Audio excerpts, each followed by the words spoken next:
Hi everybody, it's Lace here, and this tutorial is going to cover some of the in-game mini maps that are available. They're not available for every scene or town or anything like that, but most of the towns are there that have been available to us for about 1 to 2 years in the pre-alpha stages. I'm inside Owl's Head, and there's a vendor here that says Books and Maps, and you can see the little book icon there, so you can visually see it without having to mouse over it. I'm going to go in here and just demonstrate this. I'm going to buy a map of Owl's Head, even though I kind of know it, but for a brand new person, this might be something to help them out. Map of Owl's Head. I don't want to buy 100. I just want one, so be careful. Don't spend 10,000 on a bunch of them.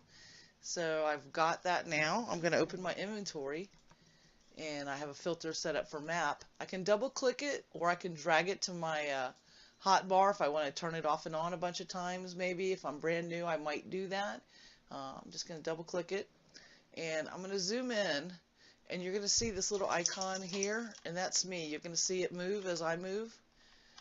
It's a little hard to see because it's like yellow on yellow. Another thing to point out is this fades out very quickly. There's probably a setting somewhere or a setting that's coming that will allow it to stay. I tried hitting the pen tab, but it still is fading in and out on me, so keep that in mind. You can use your mouse wheel to scroll to zoom in and out like I'm doing here. Everything's in Runic right now. I don't know what the plans are, if that'll change. But again, probably the most annoying part in its current state is that it fades out very quickly. Again, it's probably a setting that I can do something about. If I go out of the store here and actually make it through the door, when I look at this, you'll see that you'll see me moving on this if I, just keep mousing over it. When you look at Owl's Head as a whole, the zone in is like down here, so you can see that the path that I took to get to this bookseller, across the bridge, I went up, went around by where the crafting pavilion is and the NPC merchant, and then I came up, went through the guard gate, and it's right there. So that kind of covers one place that you can get maps and how you can use them to navigate. Let's just go back and look at the different ones he has available right now real quick, because I didn't show that well. So click him again. I'm going to hit the filter of map. And you're going to see this map of desert town, forest town, grasslands. These are the POT templates. So like, let's just buy a grasslands one real quick for the player-owned towns. And I'll go over here, map of grasslands town. I'm going to open that. Basically what these maps are showing is the layout of the POT and the areas that can have things placed on them. This one isn't very specific. Let's take one of the older ones here. Map again. Filter.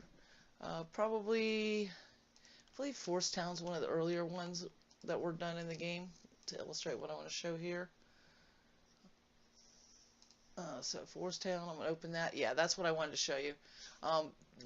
These show the type of lots that can fit, so you can kind of see this one has, looks like some village lots, water lots. That looks like that's probably a town. But POT owners can use this to help decide where they're going to put things. These are the locations that they could use, where the land's flat enough to place things. So that might be helpful to them. As a new player, though, you're probably you're gonna be lost in town. And right now, because everything's in Runic, it's kind of hard to see that there's a bookseller here and this here and this here and what these areas are called. Hopefully that's going to change to English, later, and hopefully this issue of it automatically fading will go down some, and being able to have this as a different color than this orange thing here.